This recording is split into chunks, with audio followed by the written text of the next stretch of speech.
bat eskatu dutena merito.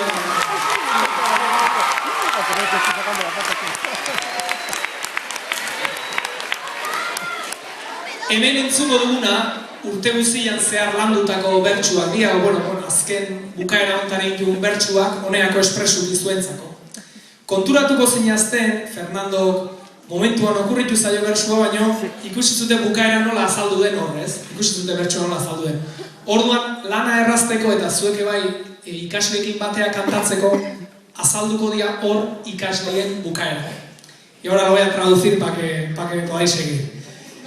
Estaba comentando que para que sea más continuado y más fácil, digamos, la improvisación de los niños, o el canto de los niños, el final de cada verso lo vamos a exponer ahí, y entonces os agradecería que lo cantarais con ellos, porque yo creo que les hará ilusión y así haremos un entorno pues más agradable. Muchas gracias.